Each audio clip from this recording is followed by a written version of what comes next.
Today, we are diving into being an empath and how this can be a sign, not always, of course, but a sign of past wounding in some way. So, first of all, I want to break down some traits of being an empath, and you can start to think about how this could be helpful, could not be helpful, where this comes from, why, all those things. So, first of all, empaths think we know what others feel. We can look at behaviors, again, read those cues, and start to form ideas or assumptions about what those underlying emotions may be. For example, if a kid is not chipper one day, they're lower energy, they're more neutral, we might have a sense of what is wrong with them or what is going on with them or what are they going through, where they're acting this way. Noticing any signs of difference or change. Maybe a friend didn't reply with explanation points like they usually do, or they've been adding a lot of emojis and then suddenly they stop. We can assign meaning as an empath tendency person, empath prone person. We can assign meaning to those behaviors in a way that others may not. If a spouse is having an off day, maybe this means that you're in the wrong relationship or things are going awry, or there might be other estimates or hypotheses under there that are cooking under the surface in some way and reading the situation in a way that may or may not be so helpful. So where does this come from? Early on as kids, we are wired to assess the emotions and learn emotions from the adults around us. So if an adult is experiencing something a little bit different, or their emotional tone changes or shifts, as kids, we are wired to wonder about that and to be curious about that. When it becomes an issue or something that might not be so helpful in the present moment is if you felt like you had to manage others' emotions around you, especially adults. Because as kids, that is our time to figure out what our emotions are, to figure out what we feel like, what our embodiment is, and get a sense of inner compass, inner purpose, identity more than anything else. So if you were a kid that had to read parents' cues to know that you would be safe, or know that if you stayed out of the way, for example, that would be safer, or if you had to predict if your parent was having an off day because if you poked or prodded a little bit too much, that could result in an explosion or something bigger, then that can go all through life, and we'll talk more about that as we go. Empaths tend to have a hypervigilance instead of this grounded embodiment of being that we want to have or we hope to have to develop relationships and intimacy and connection with ourselves and others from the ground up. So hypervigilance is almost like you think a cat who is scanning the environment all the time, just totally hyper attuned to their surroundings. This empath tendency can go awry if that is you. So if you are a person that notices any subtle shifts and immediately focuses on that, that can be a challenge because it takes so much energy to do that. Empaths who may be vulnerable to this may tend to actually struggle in long-term relationships, whether it is because they are losing themselves and attempting to shapeshift and mold and be who they need to be, or because they avoid relationships because it can be so demanding to always be predicting, always be assessing the environment, figuring out cues. And that demand of hypervigilance is so big that you may just shut it down altogether. So where does this come from? Early on in childhood, we are so wired to get our needs met by adults. So if you have a young kid who is living in a home environment, they know no different or no other way than to try to connect with their parents in whatever way they can.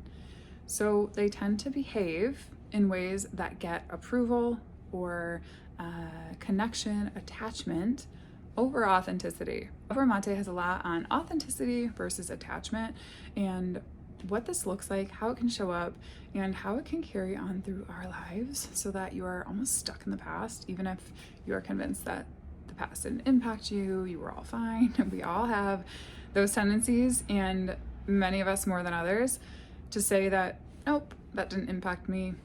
I was all good, I was all fine, but actually it did. And your authenticity has been masked along the way or shape-shifted. You become a chameleon in order to fit in or be in that environment, because we are wired to choose attachment to get needs met, to get emotional care, to get comfort, whatever that looks like, even if it wasn't truly comforting, to get food, water, housing, shelter, to stay safe in that environment. You might have had to abandon your authenticity. So for example, if you were a kid who was having a hard time, stressed about going to school, and your parent or caregiver chose to, or in that moment, they just had the capacity to tell you that crying was ridiculous, that you needed to suck it up, go to school, it wasn't a big deal, you probably felt confused, dysregulated, invalidated, and your nervous system says it is not safe to be vulnerable, because that invalidation or that criticism feels like an attack from a nervous system lens that is wired to go to an adult to get co-regulation or to get support. So when that isn't the case, and instead of support, instead of co-regulation, you're getting criticism, you're getting judgment, you're getting that truly is, it can be a threat. So it could be physical threat, could be emotional threat. Then your nervous system says, you know what? I'm good. I will just shut down that emotion altogether, and I will take on parts of myself or emphasize those parts of myself that get approval. So maybe I will be strong, or I will not be connected with emotion at all. Or maybe this is a kid that is lashing out at school or lashing out at home later, can go all the ways. Essentially, it's thinking, what did our nervous system learn about being in a relationship? Could we have psychological rest? Could we be in that relationship? Or was it not really secure to be, and we needed to be chipper or bubbly or happy, or all of the ways that we did get approval and show up that way for those caregivers? So essentially, this wires our neuroception. Neuroception is our nervous system sense of detecting threat versus security.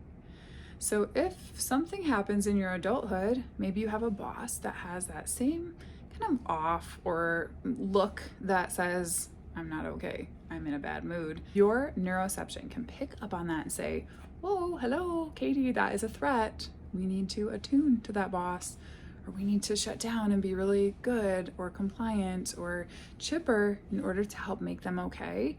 Then that is where this becomes a problem, because that isn't so functional in adulthood. So if you are constantly finding that you are attempting to manage others' emotions or predict others' emotions in order to stay safe or to be in that relationship, then this can be a red flag that there's something overemphasized when it comes to those empathic tendencies that you may have. Essentially, we want our gaze to be inward first, really, because if you are gazing outward constantly from a non-grounded, embodied place, then the balance is off, and it's not coming from a place of where we hope it is. Love, purpose, joy. Instead, it tends to be led by fear, shame, guilt, and it doesn't really feel or translate the way that we hope to developing relationships and intimacy and all that good stuff that makes life meaningful and worthwhile. So to wrap it up, 4 ways that this can get in the way of life today. 1, when you are gazing outward consistently, constantly, versus inward, and you don't have that grounded embodiment first, meaning you don't have connection to your emotions and what you're feeling. You do not have sensory regulation and presence in the moment. It feels almost like you are dissociated or depersonalized or sending your energy somewhere else, instead of gazing inward, knowing your truth, where you stand, knowing how present you feel.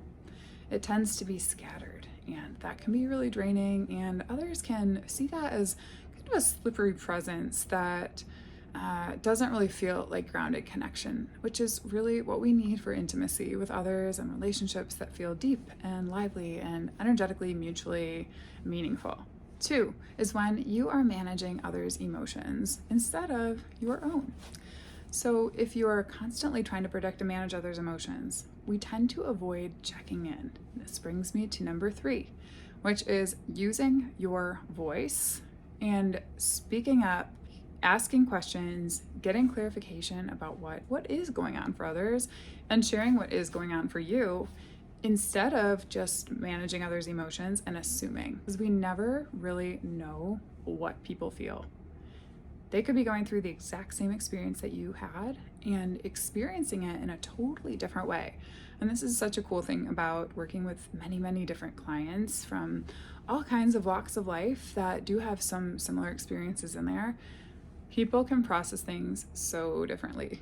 And this was a big lesson for me as an empath-prone person and highly sensitive person. It's been a big lesson again and again to challenge what I think that client may be feeling and actually hear where they're coming from or hear their story, because we really don't know what people are feeling. And when we try to assume, we're often wrong. As empathic as we can be, we just do not live in that person's shoes. So it's a humbling lesson to check in and say, hey, I have this story that you are feeling a certain way.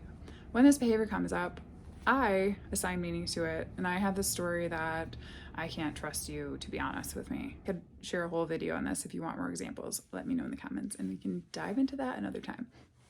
But until then, 4 is when you are really hustling, striving, shape-shifting to fit in instead of belong. When we find that we have the capability to shapeshift or mask or be a certain way in order to get approval from others, or think that we get approval from others, we tend to abandon any possibility for true belonging. Brené Brown has a lot on fitting in versus belonging. She says that if we're hustling for fitting in, then we really are abandoning everything that we need in order to truly get a sense of belonging. We miss out on emotional responsivity and mutual connection going both ways, showing up honestly and allowing others to show up honestly as well. So I hope this was helpful. If you are moving through, what is helpful about me as an empath? What isn't so helpful? And moving through past wounding to get there, celebrating you, because it is a big deal that will have a ripple effect on so many other people involved and allows us to step back and own that embodiment that is truly our birthright. Comment with questions, please subscribe. We are just getting rolling and there will be many more videos to come. Excited to connect on YouTube in this year and many years to come.